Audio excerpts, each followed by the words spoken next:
ಶಿವಕಾಮಿಯಲ್ಲಿ ಕಾಣಿಸ್ತಾ ಇಲ್ವಲ್ಲ?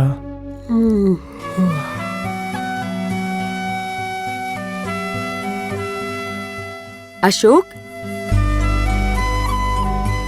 ಕಾಫಿ ತಗೊಳ್ಳಿ. ಇಷ್ಟು ಬೇಗ ಎದ್ದ? ನೀವು ಬೆಳಗ್ಗೆ 5 ಗಂಟೆಗೆ ಎದ್ದು ಹೋಗ್ಬೇಕು ಅಂತಂದ್ರಲ್ಲ, ಅದಕ್ಕೆ ನಾನು 4 ಗಂಟೆಗೆ ಎದ್ದು ತಿಂಡಿ ಊಟ ಎಲ್ಲಾನು ರೆಡಿ ಮಾಡಿ ಬಾಕ್ಸ್ಗೆ ಹಾಕಿದ್ದೀನಿ. ಈಗ ಕಾಫಿ ತಗೊಳ್ಳಿ. ಅಲ್ಲ, ನೀನ್ಯಾಕೆ ನಿದ್ದೆಗೆ ಇಷ್ಟು ಬೇಗ ಎದ್ದೆ? ನಾನು ಹೋಟ್ಲಲ್ಲೇ ಊಟ ಮಾಡ್ತಿದ್ದೆ. ಹೋಟ್ಲಲ್ಲಿ ದಿನ ಊಟ ಮಾಡ್ತಿದ್ರೆ ಹೆಲ್ತ್ ಹಾಳಾಗಲ್ವಾ? ನಿನ್ನ ನಿದ್ದೆಗೆ ಇಷ್ಟು ಬೇಗ ಎದ್ರೆ ನಿನ್ನ ಆರೋಗ್ಯ ಹಾಳಾಗಲ್ವಾ? ನನಗೇನ್ ಬಿಡಿ, ನಾನ್ ಬೇಗ ಮಲ್ಕೊಂಡ್ರೆ ಬೇಗ ಎದ್ದೇಳ್ತೀನಿ, ಲೇಟಾಗಿ ಮಲ್ಕೊಂಡ್ ದಿವಸ ಲೇಟಾಗಿ ಎದ್ದೇಳ್ತೀನಿ. ಈ ಥರ ಬೇಗ ಎದ್ದೇಳ್ಬೇಕು ಅನ್ನೋ ದಿನ ಸ್ವಲ್ಪ ಬೇಗ ಮಲ್ಕೋಬೇಕು ಅಷ್ಟೇ. ನಾವ್ ಮಲ್ಕೊಳ್ಳೋ ಟೈಮಿಂಗ್ಸ್ನ ಚೇಂಜ್ ಮಾಡ್ಕೊಂಡ್ರೆ ಎಲ್ಲಾನು ಒಳ್ಳೇದಾಗತ್ತೆ. ಅಷ್ಟಿಲ್ದೆ ಆರೋಗ್ಯವೇ ಭಾಗ್ಯ ಅಂತ ಜನ ಸುಮ್ನೆ ಹೇಳ್ತಾರಾ ಹೇಳಿ?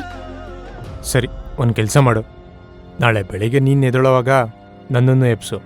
ಇಬ್ರು ಸೇರಿ ತಿಂಡಿ ಊಟ ರೆಡಿ ಮಾಡೋಣ. ಬೇಡಪ್ಪ, ನಾನೇ ಮಾಡ್ತೀನಿ.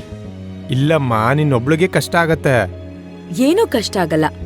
1-2 ದಿನ 4 ಗಂಟೆಗೆ ಎದ್ದೇಳೋದು ಬಾಡಿಗೆ ಅಡ್ಜಸ್ಟ್ ಆದ್ರೆ ಬಾಡಿ ಕ್ಲಾಕ್ ಸೆಟ್ ಆಗುತ್ತೆ. ಆಮೇಲೆ ಅಲಾರಾಮೇ ಇಲ್ದೆ ಹೋದ್ರು ನಾವೇ 4 ಗಂಟೆಗೆ ಎದ್ದೇಳ್ತೀವಿ.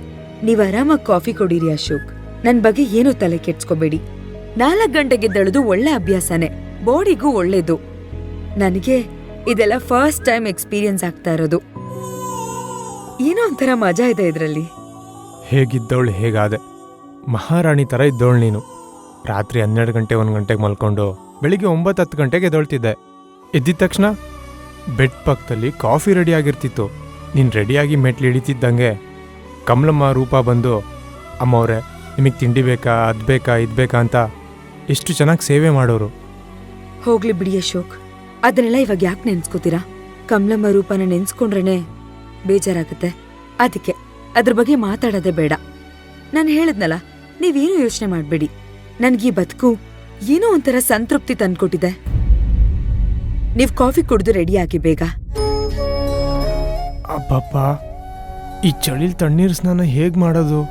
ಕಷ್ಟ ಆಗತ್ತೆ. ನಾನು ಆಲ್ರೆಡಿ ನೀರ್ ಕಾಯಿಸಿ ಬಕೆಟ್ಗೆ ಹಾಕಿಟ್ಟಿದೀನಿ. ಬೇಗ ಕಾಫಿ ಕುಡ್ದು ಹೋದ್ರೆ ಆ ತಣ್ಣಗಾಗೋಷ್ಟರಲ್ಲಿ ನೀವು ಸ್ನಾನ ಮುಗಿಸ್ಕೋಬಹುದು.